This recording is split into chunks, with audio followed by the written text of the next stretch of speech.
Certified stars, wall score. Today, I'm going to be discussing why men shouldn't have to pay child support. And we're starting right now. Brim low on my fitted, dreams always been vivid. I'm just trying to go get it. Catch me right around and I'm ignorant. I'm just rolling. Men shouldn't have to pay child support because men should take care of their kids. Boo this man! If you have a baby that you don't want, whose fault is that? Yours. Fellas, if you're gonna be leaders, it's time to start taking responsibility for your actions. This isn't about the woman, it's about becoming a man. And I wasn't gonna make this video about Tonya and Mr. Let Go. I saw their live 2 weeks ago, but then I saw Kevin Samuels' post and it got me hot. Which gender should make the first move towards the peace table? And 70% of both men and women said women. Some of you might see that and think, oh, even the women think a woman should make the first move. First thing I thought was, the bigger man always makes the first move, regardless of who's right or wrong. So are you saying a woman is a bigger man than you? Come on, son! I will always be the bigger man because I hold myself to a higher standard than a woman and a man.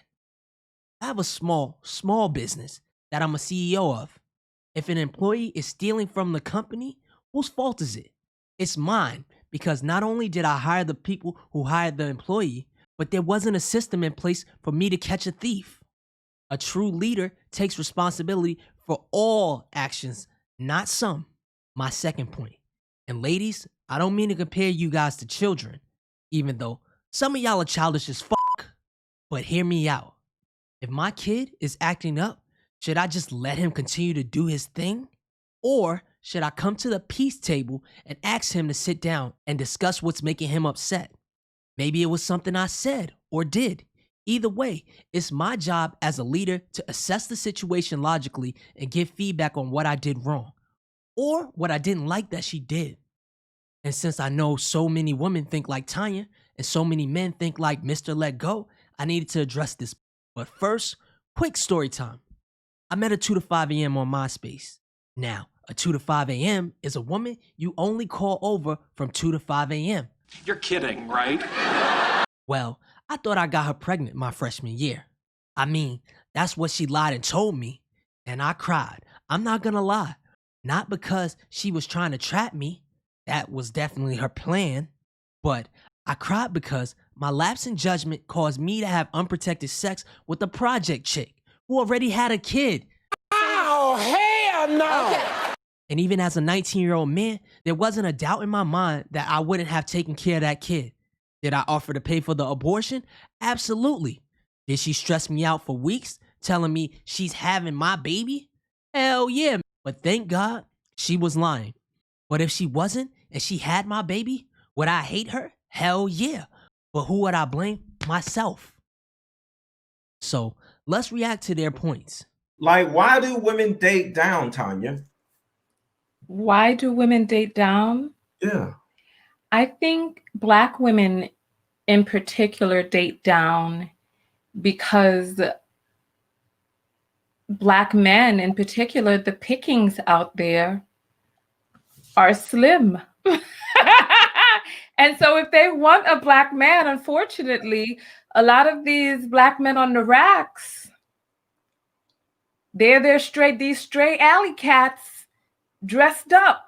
I'm sorry. So ladies, it's our fault, huh?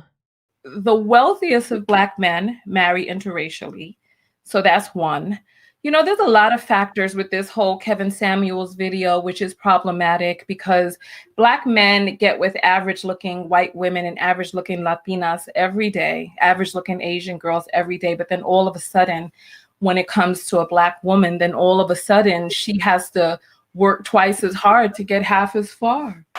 Men lie, women lie, numbers don't. Pew Research Center, article linked in the description below, started from 1980 to 2015. Blacks marrying another race went from 5% to 18%. Whites went from 4% to 11%. However, despite this increase, they remain the least likely of all major groups to marry someone of a different race or ethnicity. 27% of Hispanics and 29% of Asians marry outside their race. 12% of Black women and 24% of Black men marry outside their races. And 36% of Asian women marry outside their races. So those are just facts, Miss Tonya. The truth is, it's more acceptable now to date outside your race. But most Black men are marrying Black women. And some of you Black women can't even keep up. There's always these super hoops that Black women have to jump through when if she was white and obese. Let me ask the audience this question. I really want to know. Can you take a survey? Give the numbers. Okay. So if she was white and obese, do you think he would have told her that she was average and couldn't find a Black man to invest in her and be with her? Do you think he would have told an obese white woman that? Can you give your audience numbers to vote on? I won't speak for Kevin, but I'm a high-valued Black man, just like Kevin. And I will personally tell any race, male or female, if you're average looking, you're most likely not going to date someone that is high value. I won't say it's impossible, but it's highly unlikely. I'm also married to a Black woman, so don't shoot the messenger. Okay, and now she goes into talking about Black men liking other women in Brazil and out of the country. And then the men in this country, and we see all of this out of wedlock, these Black men who ain't doing the right thing. I remember in 2011 when I looked at the statistics for HBCUs, 75% of the enrollees at HBCUs were female, only 25% were male. But that's the case for all races, according to the National Center for Education Statistics. Oh, and I hate to break it to y'all, I can't lie, I was proud when I heard Black women were the most educated too. So I've been in a college environment, and I'm not saying that all girls that go to college don't want a Pookie and Ray Ray, but I'm saying that from my experience, the females that I've encountered in college, the majority want somebody to match them education-wise and success-wise. And when it comes to Black women, the most educated race, which is fat, they just want somebody to match them. But it's not true. We looked at these charts, which compared men to women, and saw the Black woman had the highest number. But the truth is, we're the third highest educated. First is the Asian, then whites, then us. So we have a society of men who just don't seem to want to give a damn about being upward mobile, who don't seem to want to give a damn about protecting and providing for the women and children, who don't seem to want to be there to provide a masculine structure in their daughters' lives. And then they turn around and they say, well, look at you, who had no masculine backbone and who had to fend for yourself, who got calluses on your hands. No, bitch. Now you too rough for me. You too hardened for me. I'm going to go covet that which was created by another man's penis. I'm going to think that his DNA is better. I'm going to find the women who have his phenotype to be better than the women of my phenotype. So yes, so Black men end up really cuckolding themselves and betarizing themselves to another man, which he obviously feels is superior to him because he likes the way that that man raises and protects his women better. Interesting. So, I can 100% agree with you on that. Let me be clear. There's no man above me personally, except for God. And I can agree with some of those points. But who raised this generation of men and women? Single moms and deadbeat dads. According to Kids Count Data Center, 67% of Black kids are raised in a single family household. But guess what? Those daughters become single mothers, and your sons that you raise become deadbeat dads. And I know what you're thinking. It's the opposite sex's fault, right? Wrong. It's both of your fault. But let's continue. Black men have to love themselves more. That's the first and foremost. Black men have to love themselves more. A person like Kevin Samuels and any damn Black man on the internet trying to give some damn relationship advice to a woman, he needs to get his Black ass up or sit his Black ass down and start trying to give some business advice to Black men, start trying to mentor Black boys, and start trying to shift and shape the landscape of our dating pool. Instead of trying to tell a Black woman what she can and cannot get, that that she can't get a 6-figure man. He needs to be trying to figure out how to make more 6-figure Black men. He needs to be trying to figure out how to get some political power in this country. Because like I said in my video, he calls himself an alpha man, but he is really an omega boy. He is a boy in the white man's land. It's as simple as that. You hear that, Kevin Samuels? It's your fault. See, ladies, even if Kevin was able to produce more Black businessmen, they still would not settle for an average woman. So you're bringing me to my question, how do you plan to become a high-valued woman in the eyes of a high-valued man? And please, leave it in the comments. I respond to all of them. Ladies, how do you plan to become high value? And please, don't say start a business. We don't care. Let me tell you something. We don't care. Please, don't say get your degree.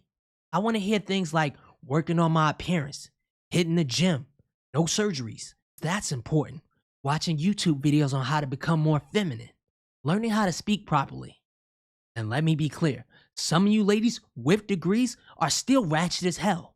If you're looking for a rich guy, take an etiquette class, go to therapy, learn how to cook.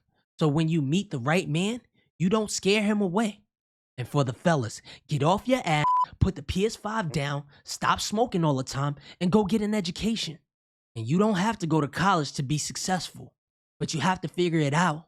Go start that business, get in shape, learn how to be a good leader. With that being said, if this is true, Tonya, why on earth, because we're going to go right back to what the young lady said, why on earth are women dating down? This is not just her. It's thousands of Black women dating down. See, this is the way I look at it, because you're talking about survival. And I love this, the context of what we're talking about now. Are there enough Black men for Black women to date up? Come on, let's ask that question. All a Black woman needs is one. You only need one, ladies. And if you're not willing to learn how to treat a man, you'll never be able to keep him. Let's just look at this right here. If you look at animals, insects, fish, have you ever seen dragonflies flying around and they look like they're fighting? In a lot of cases, they're not fighting. It's a female dragonfly trying to get away from a loser dragonfly trying to mate with her. And he's like, no, nigga, get away from me. You don't do enough. You're not going to mate with me, because if you mate with me, you're going to give me weak babies. So when women are dating down. Thank you, Traveling Diva 2018. Thank you. So when women are dating down Black women, to a certain degree, she is like damning her offspring, because she knows this man is weak. She literally is saying, hey, I date down because of A, B, and C. So if she got pregnant by this man and he's a loser, a man that she chose, now she just damned her offspring. She just cursed her own children, because this guy is going to be like a lot of these women's kids' fathers. I see you pinned a comment. Tanya's giving off hella masculine energy right now. You goddamn right. Tanya broke my cheap ass camera with that energy. I'm kidding, Tanya, but continuing. Mr. Let Go, I hate that argument too, because it takes away from the fact that the man made a decision too. It's both your faults. A leader does not blame others, especially for a mistake he participated in. And last time I checked, it takes two to make a child. Is why are women, Black women in particular, purposely dating down, dating losers, dating men who don't have jobs, dating men who have mommy issues, dating men who still live with other women or live with their moms, or their house-to-house couch surfing? Why are Black women purposely dating these men and making children with men that aren't worthy of them? You want to talk about who's not worthy? They have to know their own self-worth. And when you don't have a father, or a father who was worth a damn at home, When you don't love yourself, well, look, when when the very first black man who was supposed to love you abandons you, it sends you on a spiral in your life. Black people, I love y'all. I swear I do. But you have to stop being a victim. Yes, life is tough. Some of you grew up without a father. Some of you have been homeless. Some of you had traumas in your life. But get help and continue to grow. Stop looking at the past and using it as an excuse to not be successful in the future. The sad truth is 67% of black kids grow up in a single family home. But still, black women get married. Still, black men get married. I see it all the time on my social media. And I went to an HBCU, so 99% of the time when I see people from my college getting married, it's a black couple. So before you point that finger at the opposite sex or race, ask yourself, what's wrong with you? And fix that first. Because the truth is, no one is coming to help you. You must help yourself. You don't feel like you're worthy of a high value man. Forget about Kevin Samuels. You don't think you're worthy of a high value man. And I'm not talking to you, of course, Tonya, but a lot of you don't think you're worthy of a high value man. A lot of you have dated a man that was a good man, that had a great job. And some of you, guess what? You abandoned him because you started getting all in your thoughts, thinking like, oh my God, but he may leave me. Your abandonment issues started coming out of nowhere. See, your abandonment issues aren't triggered when you're with a loser, because the loser needs somewhere to stay. That loser doesn't have a lot of options, but that good man has options. And if he chose you, you may literally self-sabotage the entire relationship because of your abandonment issues, because you know or think in your own mind that you're not worthy of that man. So y'all can sit around and talk about Kevin Samuels all you want to, but at the end of the day, a lot of you don't think you're worthy of a good man yourself. That's the reason why a lot of these men come on. Are we having a discussion? What's the question? I've stated the only person responsible for leaving their child is the person who left. I disagree with that. Okay. Let me tell you something. We disagree then. So it's not the person's fault who left their child. No, it's the person who chose the man's fault.